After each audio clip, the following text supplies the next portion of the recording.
నా పేరు Valigonda Narasimha, political science research scholar, Osmania university. ఈరోజు ఉస్మానియా యూనివర్సిటీలో ఏదో జరిగిపోయిందని చెప్పి ఉస్మానియా యూనివర్సిటీని పోలీసు వారిని బదనం చేస్తున్న బీఆర్ఎస్ శ్రేణులకు మరియు ప్రత్యేకంగా నా విద్యార్థి మిత్రులకు, తెలంగాణ సమాజానికి ఒక మనవి, విజ్ఞప్తి కూడా తెలియజేస్తున్నాను.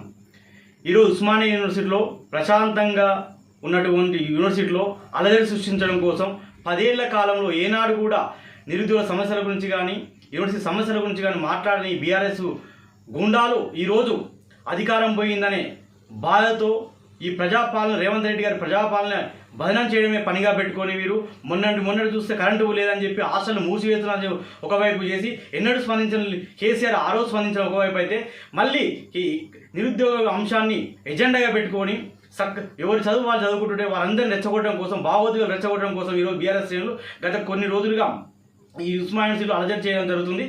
దాంట్లో భాగంగా ఒక ఇన్సిడెంట్ జరిగింది. అది జరగకూడదు, ఎవరైనా మనం అది బాధాకరమే అయినప్పటికీ కానీ ఇక్కడ కూడా సాధారణ విద్యార్థుల మీద ఎక్కడ కూడా పోలీసు వారు ఒక చేయి కూడా వేయలేదు ఉస్మానియా యూనివర్సిటీలో.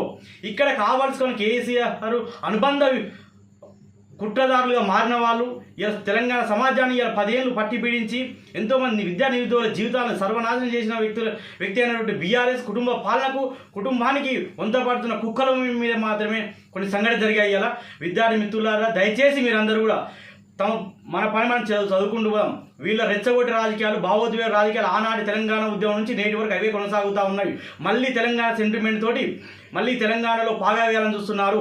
ఇప్పటికిప్పుడు మర్చిపోతామా 10 ఏళ్లలో మీ నిర్బంధాలు ఎన్ని చేశారో ఈ తెలంగాణ యావత్ సమాజం చూసింది. తెలంగాణ ఉస్మానియా యూనివర్సిటీలో ఆర్ట్స్ కాలేజ్ వేదికగా ఒక సమావేశం పెట్టకుండా కూడా ఆర్ట్స్ కూడా బుక్ చేసుకోకూడదు నిర్బంధాలు చేసిన చరిత్ర ఈ బీఆర్ఎస్. మరొక ముఖ్య విషయం గుర్తు చేస్తూ ఉన్నాం. ఇదే ఉస్మానియా యూనివర్సిటీలో ఆనాడు బీఆర్ఎస్ ప్రభుత్వ అరాచకాలకు వ్యతిరేకంగా పోరాడుతున్న క్రమంలో ఇదే ఉస్మానియా యూనివర్సిటీ ప్రతిష్టాత్మక ఎన్ఆర్ఎస్ హాస్టల్ నుండి మేము దిష్టిబొమ్మతో దగ్ధం చేయాలంటే ఆనాడు బహుజన విద్యార్థి సంఘాలందరూ బయలుదేరుతూ ఉంటే ఆనాడు సిఐగా ఉన్న సిఐ ఆధ్వర్యంలో ఈనాడు కొన్ని పొజిషన్లు ఉన్నవారు బీఆర్ఎస్ గుండాలు ఆ రోజు మమ్మల్ని పోతుంటే కర్రతో దాడి చేసిన పోలీసుల సంవత్సరంలో అది మర్చిపోయారా? మీరు మర్చిపోయి ఉంటే ఈరోజు మీ బీఆర్ఎస్ నాయకుడు ఉన్న ఆర్ఎస్ ప్రవీణ్ కుమార్ గారిని అడగండి, అది కేసు పోయిన విషయం మీరు మర్చిపోతాను సమయం గుర్తు చేస్తాను. దయచేసి భావోద్వేగాలతో రాజకీయాలు చేయడం మానేయండి. ఏమైనా ఉంటే కన్స్ట్రక్టివ్గా క్రిటిసిజం చేయండి, నిర్మాణాత్మక రాజకీయాలు చేద్దాం. విద్యార్థులుగా ఉంటే అభయమించే ప్రయత్నం చేయాలని చెప్తే మీ స్వార్థ రాజకీయాల కోసం విద్యార్థులను బలిపెట్టవద్దని చెప్పి నా విద్యార్థి సోదరులకు విజ్ఞప్తి చేస్తూనే హెచ్చరిస్తా ఉన్నాం. అసలైన తొలి వెలుగు. ఫాలో వాట్సాప్ @తొలి వెలుగు official.